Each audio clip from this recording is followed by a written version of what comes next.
अस्सलाम वालेकुम to all of you. आज की इस वीडियो में हम बात करने वाले हैं द रिवर पोएम जो लिखी है अब्दुल अहद आज़ाद ने।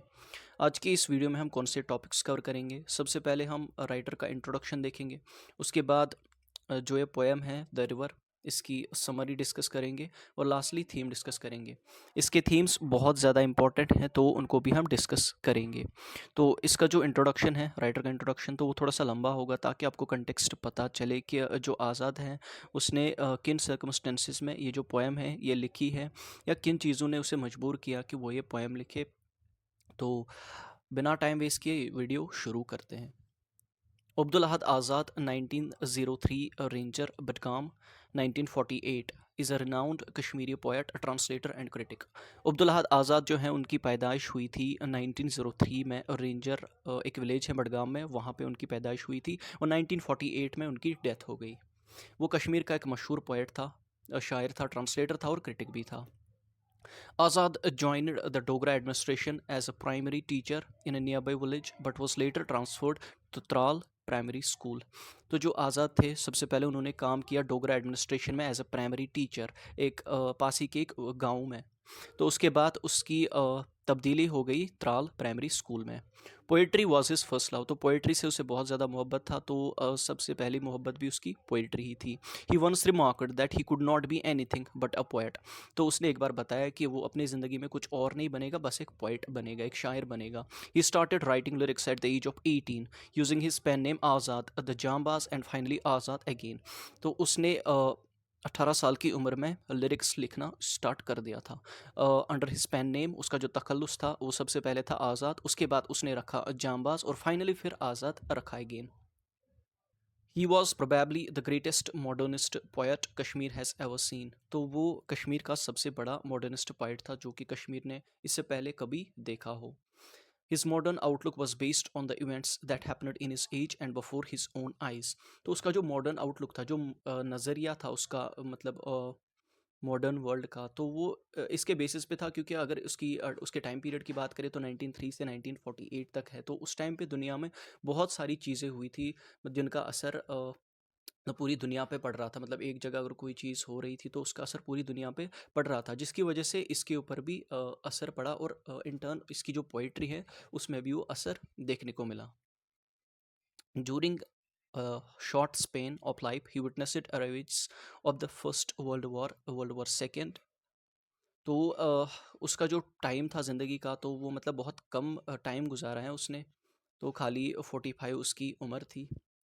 तो उस कम उम्र में उसने बहुत सारी चीज़ें देखी, जैसे जो दो वर्ल्ड वॉर हैं उनकी तबाही उसने देखी।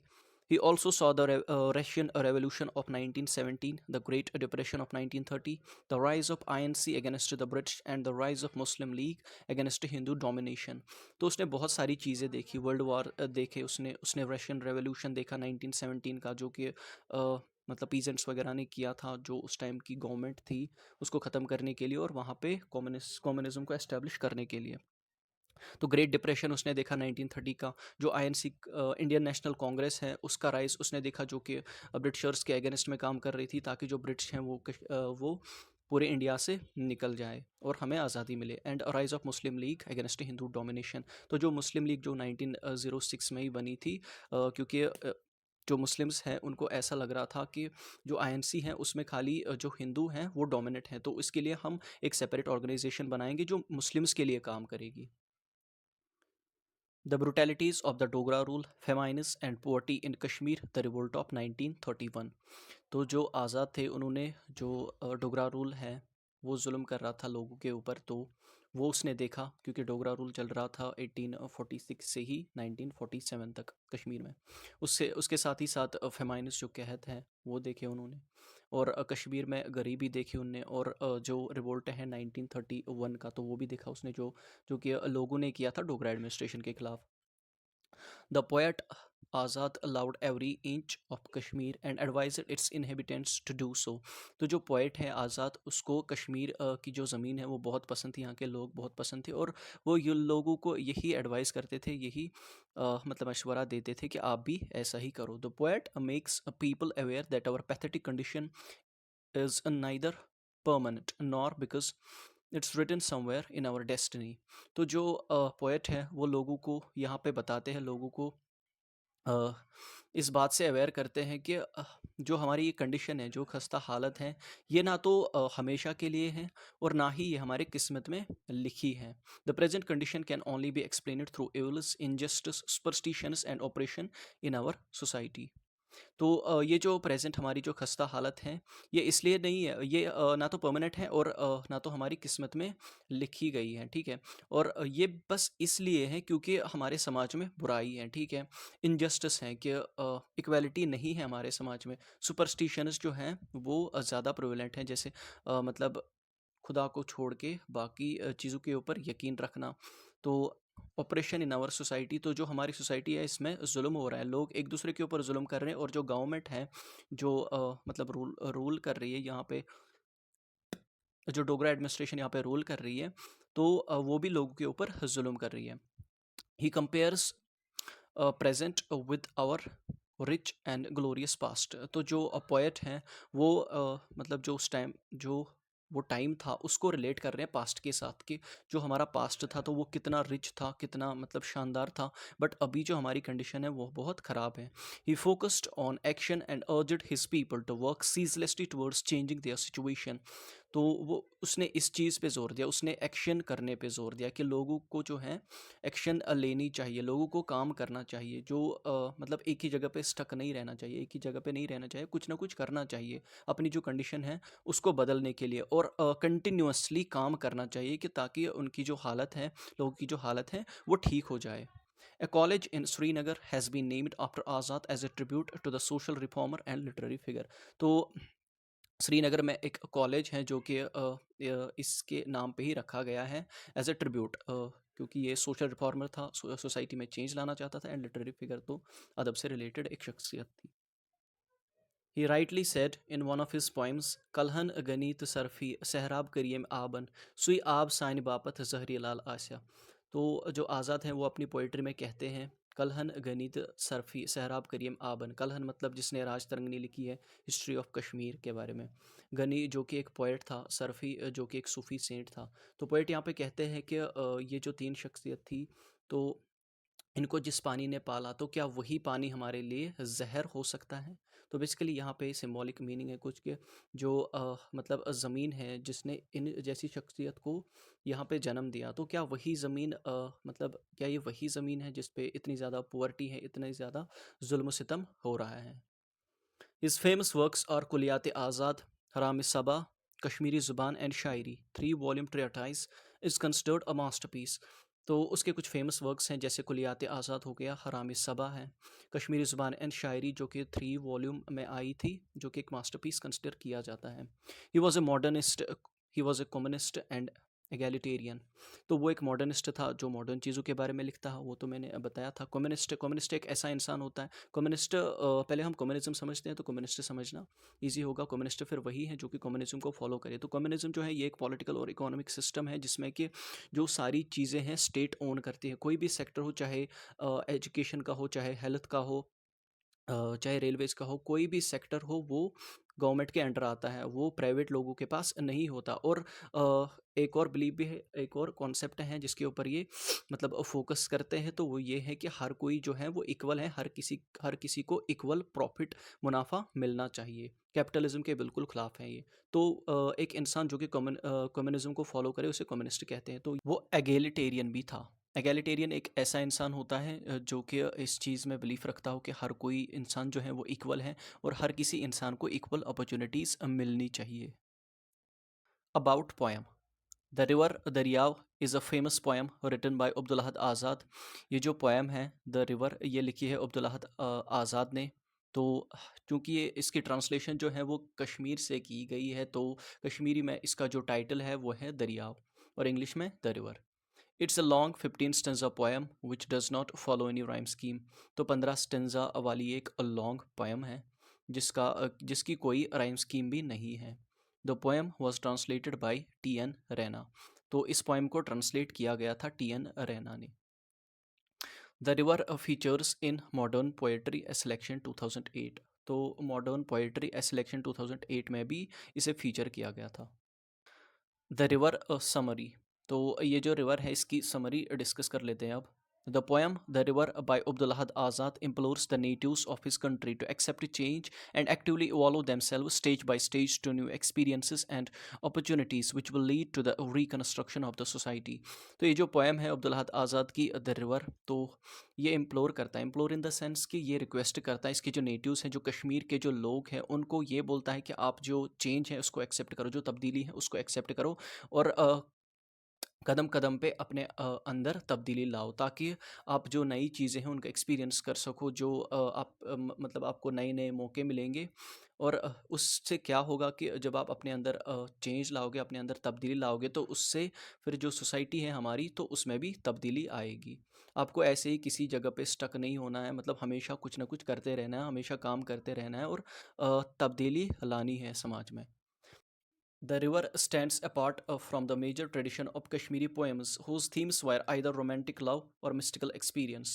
ये जो पोएम है द रिवर, तो ये उन बाकी पोएम्स जो हैं जो इससे पहले लिखी गई थी, उनके जो थीम्स हैं वो या तो होते थे रोमांटिक लव या मिस्टिकल एक्सपीरियंस। इससे पहले जो हमने पोएम डिस्कस करी आफ्टर 10 ईयर्स, जो रहमान राही की पोएम है, तो वो रोमांटिक लव पे हैं, ठीक है, जिसमें कि वो अपनी बिलाउड के बारे में बताता है, या मिस्टिकल एक्सपीरियंसेस पे जो पोएम्स हैं वो होती थी, मतलब सूफ़ी किस्म की शायरी।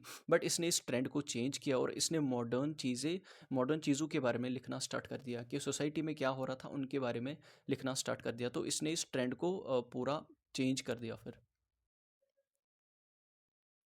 The poem expresses Azad philosophy of action and ceaseless striving. तो ये जो पोएम है इसमें एक्सप्रेस किया गया है आज़ाद की जो फिलोसफी है एक्शन की और सीजलेस स्ट्राइविंग की।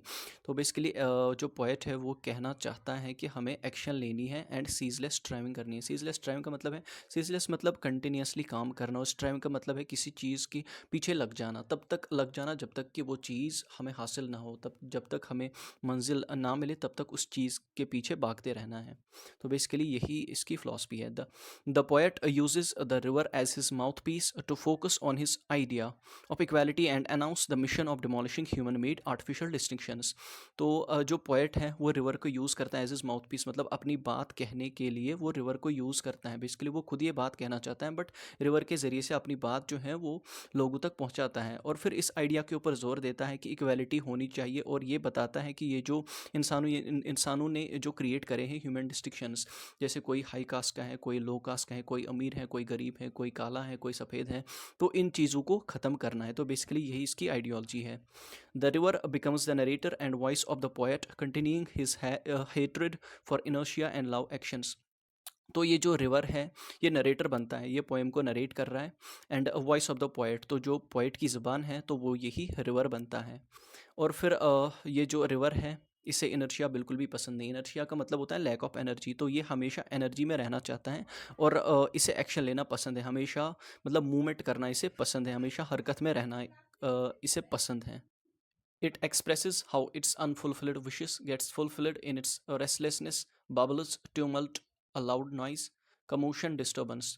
तो ये जो रिवर है ये एक्सप्रेस करता है कि कैसे इसकी जो अधूरी ख्वाहिशें हैं वो पूरी होती है रेस्टलेसनेस से, कि ये जो हरकत करते रहता है हमेशा, उससे जो बबल्स उठाता है ये, तो उनसे इसकी ख्वाहिशें पूरी होती हैं। जो ये नॉइज़ क्रिएट करता है उनसे, ये जो डिस्टर्बेंस क्रिएट करता है तो उससे इसकी जो ख्वाहिशें हैं वो पूरी होती है। It gets pleasure not by staying at one place but roaming from places to places in search of new destinations. तो इसे खुशी मिलती है हमेशा घूमते रहने से, ना कि एक जगह टिके रहने से। तो ये ढूंढता है अपनी जो इसकी मंजिल है, नई नई मंजिल ये ढूंढता है, तो उसी में इसकी खुशी मिलती है। It moves fearlessly day and night through all kinds of surfaces, be it soft or rocky, be it ditch or crevice, narrow crack in a rock। तो ये हमेशा बिना किसी डर के चलता रहता है, चाहे दिन हो, चाहे रात हो, चाहे कोई भी सरफेस हो, उस पे चलता है, चाहे सॉफ्ट हो, चाहे नरम हो, चाहे रॉकी हो, चाहे कोई गड्ढा हो, या अगर इसे किसी रॉक में से कोई नैरो क्रैक है वहाँ से चलना होगा, तो ये बस चलते रहता है, ये किसी चीज़ से भी नहीं डरता, हमेशा चलते रहता है। It does not decorate it self like flowers और builds nests like bulbuls do. तो ये अपने आप को डेकोरेट नहीं करता जैसे फ्लावर्स करते हैं, या हम कह सकते हैं ये उतना ज़्यादा खूबसूरत नहीं होता जैसे फ्लावर्स होते हैं, और बिल्ड नेस्ट्स, और ये घोंसले भी नहीं बनाता बुलबुल जो हैं उनकी तरह। It takes the sides of the banks and burns with its flow and level the high ground with the low. तो अपने बहाव के साथ ही ले जाता है, चाहे मतलब जो दरिया के किनारे होते हैं उनको अपने साथ बहा के ले जाता है, और जो बंड्स होते हैं सेफ्टी के लिए उनको भी अपने साथ बहा के ले जाता है, और जो हाई ग्राउंड है उसको लो ग्राउंड के साथ मैच करवा देता है। It does not want to fight but when the situation demand so it does not quell. तो ये कभी फाइट नहीं करना चाहता, ये कभी लड़ना नहीं चाहता, बट अब अगर वैसी सिचुएशन आ गई तो ये पीछे भी नहीं हटता। It throws itself with great force against the mortal barriers and stone ramparts, a defensive wall made up of stone और अर्थ। तो ये अपने आप को मारता है बड़ी ज़बरदस्त फोर्स के साथ, बड़ी ज़बरदस्त ताकत के साथ। ये जो जो भी इसके रास्ते में आता है, कोई भी बैरियर हो, कोई भी रुकावट हो इसके रास्ते में जो आती है, चाहे वो नेचुरल हो, चाहे वो मैन मेड हो, कोई भी इंसानों ने क्रिएट की हो, तो वो उसे अपने साथ ले जाता है, अपने बहाव के साथ ले जाता है, इतना इसका फोर्स होता है। And it comes through rocks, hills and forests.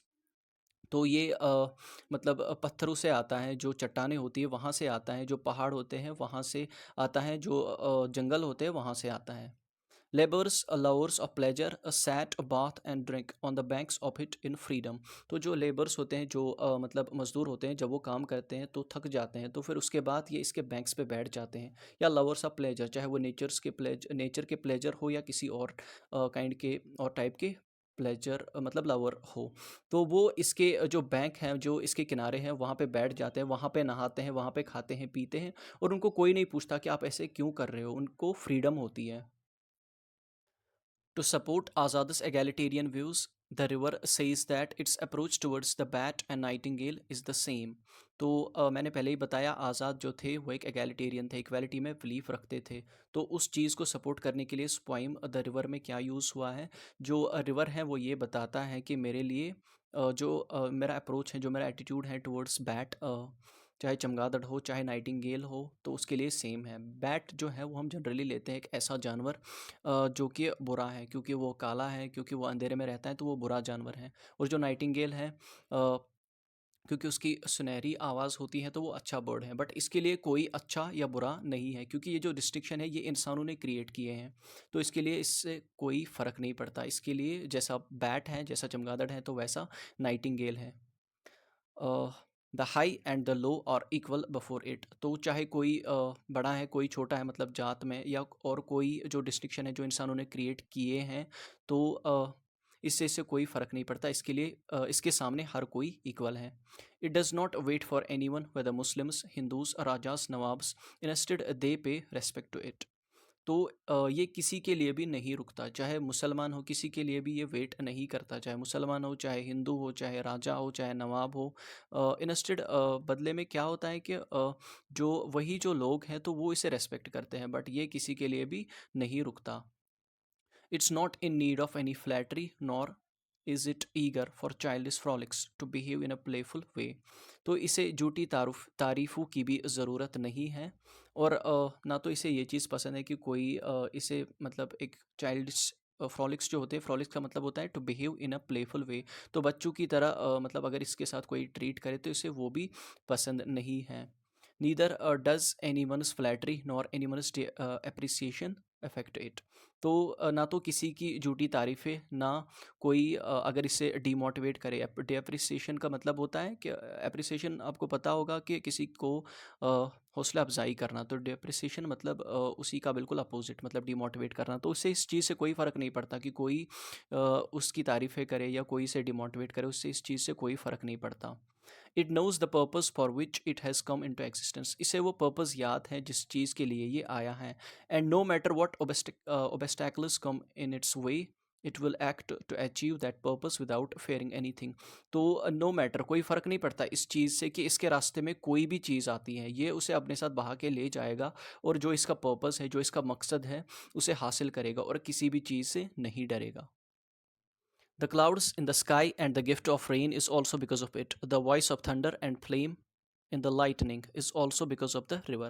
तो ये जो रिवर है वो ये बताता है कि आसमान में जो क्लाउड्स, जो बादल होते हैं, वो मेरी वजह से ही होते हैं, क्योंकि हमें पता है जब वाटर इवापोरेट होता है तो जो वाटर वेपर्स हैं वो हवा में चले जाते हैं, तो फिर उनका टेम्परेचर जो है वो बहुत हाई होता है पहले, मतलब जब वो सरफेस से जाते हैं तो फिर जब वो ऊपर पहुंचते हैं उनका टेम्परेचर जो है वो बहुत लो हो जाता है, तो उसकी वजह से, इस डिफरेंस की वजह से आगे फिर प्रोसेस होता है, जिसकी वजह से लाइटनिंग होती है, जिसकी वजह से जो बादलों का गरजना है वो होता है और फिर बारिश भी हो जाती है। It loves to be gentle, it loves to play, it baths bodies of beautiful ladies. तो इसे जेंटल रहना पसंद है, मतलब अच्छे से बिहेव करना इसे पसंद है। इट लव्स टू प्ले, इसे खेलना पसंद है। It baths bodies of beautiful ladies, तो इसे ये नहलाता है अपने पानी से, जो खूबसूरत औरतें हैं उनको नहलाता है।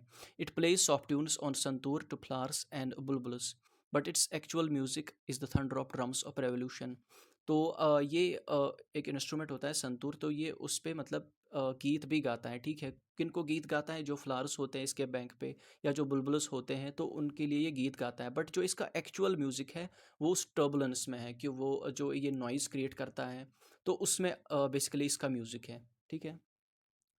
Its sound is sweet but its hides a potent fire, strong fire. तो ये जो इसका साउंड है वो तो बिल्कुल सॉफ्ट होता है, स्वीट होता है, मतलब अच्छा होता है, बट इसके अंदर बहुत ही खतरनाक आग होती है। आग इन द सेंस कि इसके अंदर बहुत ज़्यादा ताकत होती है। It quench the thirsty with water in streams. तो ये प्यासे की भी प्यास बुझाता है, क्योंकि जो पानी स्ट्रीम्स में होता है उसकी वजह से अगर कोई थर्स्टी होगा, कोई प्यासा होगा, तो वो अपनी प्यास बुझाता है। And it likes to obtain the image of lotus in the bloom in the lake. तो ये इसे जेंटल रहना भी पसंद है, कि जब ये एक लेक में होता है तो तब ये बिल्कुल जेंटल होता है। जब एक लोटस जो है उसकी इमेज देखता है ये, उस या उससे जो फ्लावर्स निकलते हैं, तो उसे ये वो फ्लावर्स जो है वो भी पसंद है। तो उस टाइम पे ये जेंटल रहता है, उस टाइम पे मतलब वो जो टर्बुलेंस होता है, वो जो डिस्टर्बेंस क्रिएट करता है, वहाँ पे डिस्टर्बेंस क्रिएट नहीं करता, वहाँ पे ये बिल्कुल जेंटल होता है, ताकि जो लोटस है वहाँ से वो फूल निकले और उसे वो पसंद है। It's not subservient submissive to any authority so that they may keep him in good books. तो ये किसी अथॉरिटी के अंडर काम नहीं करता, ये किस मतलब सबमिसिव नहीं है, किसी के अंडर काम नहीं करता ये, ताकि वो इसे अपनी बुक्स जो हैं उनमें रखे। क्योंकि हमें पता है हिस्टोरियंस जो हैं उनके पैसे मिलते थे अथॉरिटी के थ्रू, और फिर वो उनके बारे में लिखते थे, तो ये उसका मोहताज नहीं है। It's not in favour of turning back, proceeding forward is the only rule of its life. तो ये पीछे हटने वालों में से नहीं है, ये बस आगे बढ़ते रहना जानता है, और इसकी ज़िंदगी, इसकी ज़िंदगी का जो इकलौता असूल है वो यही है कि इसे बस आगे बढ़ते रहना है। For the river pleasure lies in convulsions sudden violent attack revolutions and change. तो ये जो रिवर है इसके लिए जो खुशी है वो इसे कहाँ मिलती है? अटैक करने से। जो ये चेंज, जो ये तब्दीली लाता है, जो ये इनकलाब लाता है, तो इसे उसमें खुशी मिलती है, ना कि एक जगह रहने से, ना कि पीछे मुड़ने से। तो इसके साथ ही ये जो समरी है हमारी, ये यहाँ पे ख़त्म होती है। तो इस समरी को अच्छे से पढ़ने के बाद मुझे नहीं लगता कि आपको कोई भी डाउट रहेगा अब जो पोइट्री है उसको समझने में। थीम्स, लास्ट में थीम्स डिस्कस कर लेते हैं। Major theme of the poem the river which Abdul Ahad Azad wants to convey is that like a river we have to accept change and constantly work hard and strive ceaselessly so that our aims are achieved. In our life, there may be so many problems, difficulties, obstacles which are stopping us from achieving things, but we have to face them and tackle them. Inaction should be avoided, obstacles to be faced, and dreams to be chased. Only then we can change ourselves, which in turn will change the society. तो जो major theme है इस poem का, the river, जो अब्दुल आज़ाद यहाँ पे convey करना चाहता है कि एक रिवर की तरह हमें अपने अंदर जो है वो तब्दीली लानी चाहिए, और कॉन्स्टेंटली हमें एक एम के पीछे भागते रहना चाहिए, ताकि जो हमारे ड्रीम्स हैं वो पूरे हो जाए। और ये बताता है कि हमारी ज़िंदगी में बहुत से मुश्किलात आते हैं, बहुत सी मुश्किलात का हमें सामना करना पड़ता है, बहुत सी डिफ़िकल्टीज़ आती हैं, बहुत सी रुकावटें आती हैं, तो जो कि हमें जो चीज़ें हैं उनको अचीव करने से रोकती है, बट हमें उनका सामना करना है, ठीक है, और हमें उनको हराना है। इनएक्शन शुड बी अवॉइडेड, जो काम ना करने की बीमारी है इसको हमें अवॉइड करना है। जो कोई भी ऑब्स्टैकल आता है, कोई भी रुकावट आती है हमारे रास्ते में, तो उसको हमें फेस करना है, और जो हमारे ड्रीम्स हैं, जो हमारे ख्वाब हैं, उनको चेज़ करना है, उनके पीछे भागते रहना है, तब तक जब तक हमें सक्सेस ना मिले। Only then we can change ourselves which in turn will change the society. तो तभी हम अपने आप को चेंज कर सकते हैं, हम अपने अंदर तब्दीली ला सकते हैं, जिसकी वजह से सोसाइटी में भी तब्दीली आ जाएगी। तो ये इसका पहला थीम है। एगैलिटेरियनिज्म इस पोएम का सबसे इंपॉर्टेंट थीम है। एगैलिटेरियनिज्म का मतलब क्या है? The belief that all the people are equal and deserve equal rights and opportunities. जो ये एक बिलीफ है कि हर कोई इंसान जो है वो इक्वल है, हर किसी इंसान को इक्वल हुकूक मिलने चाहिए और इक्वल अपॉर्चुनिटीज़ मिलने चाहिए, हर किसी को बराबर मौके मिलने चाहिए। This theme is highlighted in the poem through a number of ways, like the river says it's behaviour is same whether it is bat और बुलबुल, whether Hindus or Muslims, men of wealth, Rajas, Nawabs, all are same to it. It's not in favor of anyone, neither it waits for anyone, nor it's afraid of anyone. जो आज़ाद हैं वो इस theme को highlight करता है इस poem में through a number of ways, और वो क्या है कि ये बताता है कि जो रिवर है उसके लिए उसका जो बिहेवियर है वो हर किसी के लिए सेम है। चाहे जो चमगादड़ है, चाहे जो बुलबुल है, उसके लिए उसका बिहेवियर सेम है। चाहे हिंदूज़ हो, चाहे मुस्लिम्स हो, चाहे अमीर हो, चाहे गरीब हो, चाहे राजास हैं, चाहे नवाब्स हैं, तो इन सब के लिए जो इसका बिहेवियर है वो सेम है। हर किसी के साथ ये मतलब एक जैसे ही पेश आता है। It's not in favour of any one, ये किसी के फेवर में भी नहीं है। Neither it waits for any one, nor it's afraid of any one. ना तो ये किसी के लिए रुकता है और ना किसी के सामने झुकता है, ना किसी से ये डरता है। Azad through this wants to convey the message to people that all are equal, nobody is superior or inferior, everybody is same. तो आज़ाद जो है वो इस पोएम के थ्रू या इस थीम के थ्रू ये बताना चाहता है कि लोगों को ये बताना चाहता है कि हर कोई जो है वो इक्वल है, कोई बड़ा नहीं है, कोई छोटा नहीं है, हर कोई जो है वो इक्वल है। तो इसके साथ ही आज की ये वीडियो यहाँ पे ख़त्म होती है। तो आई होप कि आपको सारी चीज़ें समझ में आ गई होगी। तो जो इसके थीम्स हैं एटलीस्ट ये आप अच्छे से याद करोगे, क्योंकि इसके बहुत ज़्यादा चांसेस हैं कि ये आपके एग्ज़ाम में आएंगे। Thank you. और अगर आपको वीडियो पसंद आई हो तो प्लीज़ वीडियो को लाइक कीजिए, कमेंट कीजिए, अपने दोस्तों के साथ शेयर कीजिए, and don't forget to press the notification bell. Have a nice day.